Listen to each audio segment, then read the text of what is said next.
Welcome back to Stories from the Road. If you came here from parts 1 and 2, thank you very much for sticking around. And if you haven't seen parts 1 and 2, I recommend you go check it out because it's going to give you a lot of insight about what I'm about to talk about today, which is part 3. Now, part 3 is going to be a part of the story that holds a special place in my heart. I had made it through Illinois where it seemed like thunderstorms were relentlessly on my ass. Got some thunderstorm action moving through the sky. As far as I can tell, it appears to be moving away. But it's really early in the morning, and the moment this thing gets out of here, I am getting out of here too. Rains almost every day.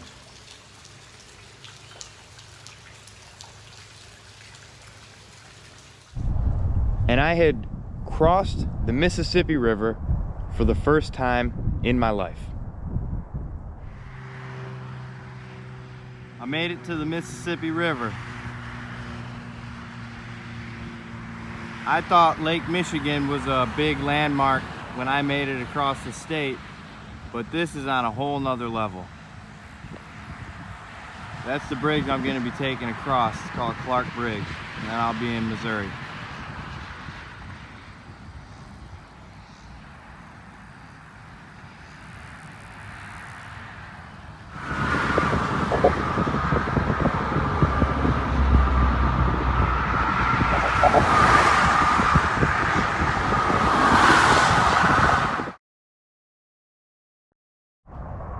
Now, this would be a time in the trip, which was the only time in the trip that I would depart from Route 66.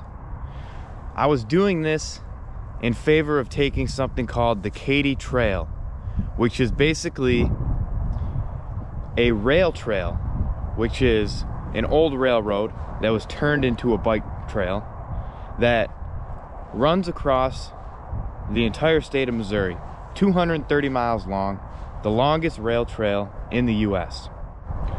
So instead of going through St. Louis, I cross the Mississippi River over the Clark Bridge, and I go to Moccins, Missouri, where the Katy Trail starts. And to be completely honest, to me, the Katy Trail was not all it cracked up to be. Had I have stayed on the Katy Trail for this entire trip, I wouldn't probably even be telling part 3 of this story, or part 3 of this story would be extremely different. So I decided to depart the Katy Trail because I missed Route 66. So after a few days of being on the Katy Trail, I woke up in the morning, I cross the Missouri River, and I head south to intersect with Route 66 once again. 2 days after that decision, I'm riding my bike, and it's the middle of the afternoon, and I decide to stop for some lunch. I reached a town called St. James, Missouri. As I'm riding along, I see something called a county market. So I decide to stop in there and get something to eat. Now, as I'm sitting there eating my lunch, I'm looking out the window. There's a little dining area in this grocery store. I'm looking out the window and I see a guy walk up to the doors with a unicycle. And not only did he have a unicycle, the unicycle had camping gear packed onto the frame like somebody would do with the touring bicycle or a bike packing setup. Now this guy had a t-shirt on that said whereispeterfrank.com, and he had a little backpack on as well. I had no idea what this guy was up to, but it sparked my interest very much. He walks into the grocery store, and I finish up my lunch, throw away my garbage, and I walk out front to the front of the grocery store and sit down next to my bike and I believe I plugged in my phone to charge it up outside, and I'm drinking my coffee, and I can see where I was sitting through the window of the grocery store, and I'm sitting out here on the sidewalk. I see him sit down exactly where I sat down, and we made eye contact for a split second. And the moment we made eye contact, he slammed his hands down on the table, stood up, and started walking around over to the door to come greet me. It turns out this guy's name was Peter Frank. Peter Frank, unicyclist, to be more specific. And he was riding his unicycle from Appleton, Wisconsin to Phoenix, Arizona to raise money for a charity called the Beacon House, which is a house who housed his family while he was in the hospital some years ago. His story is extremely interesting and incredibly inspirational. I'm not going to get into that here. I'll leave his TikTok link below. After talking for a few minutes, me and Peter decided that we were going to ride with each other for the rest of the day. Now, we're sitting out here in front of this grocery store talking, and all of a sudden, a guy comes up to us and he asks Peter about what's going on with his unicycle. This guy's name was Saul, and he asks us about what we're doing, where we're going. We tell him that we just met each other and we were heading towards Rolla tonight, and we were probably gonna either camp or get a motel or something. He just so happens to live in Rolla, and he just so happens to have had 2 spare rooms that he offered to let me and Peter stay the night. Not only did he have that, he knew the owner of the restaurant right by his house, and he said if we went there and told him who we were and that we knew Saul, that we would get a free meal. Now, I know that you must be thinking right now what I was thinking at the moment. This is too good to be true. And with that thought, you would be dead wrong. It was not too good to be true. Everything ended up working out perfectly fine. Peter, me, Saul, and his wife Maria ended up having a great evening at their house. We ate, we talked, we shared stories and experiences. Me and Peter were able to shower.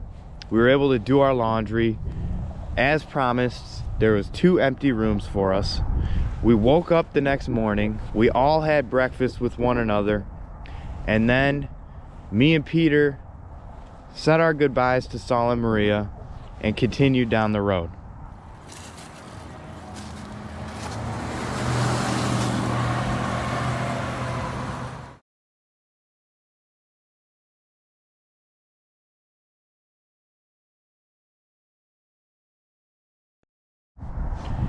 Me and Peter went to a coffee shop that morning. We talked a little bit longer about, you know, what was gonna happen with our plans. I moved way more quickly than him, so I was gonna continue ahead and basically just leave him behind, and he was okay with that. So that morning, we pretty much said our goodbyes, you know. A kid from Appleton, Wisconsin, riding his unicycle across the country. A couple who lived in Rolla, Missouri. And me, you know. Just such an unlikely combination of individuals to ever cross paths. We end up not only meeting each other, but having a very intense but short-lasting friendship. It's moments like that that made the entire journey worth it. You know, you can go to the most beautiful place in the world, but in my opinion, that doesn't mean shit if the people there suck. So the common theme to these stories is gonna be that most of the sections of my memories of how I'm going to lay this out has to do with the people that I met. So that's it for part 3. If you liked it, like it. If you disliked it, dislike it. Subscribe, unsubscribe, whatever you want. If you made it this far, thank you for watching. I really hope you enjoyed it. Stick around for part 4 and many more parts to come. And with that, I'm out.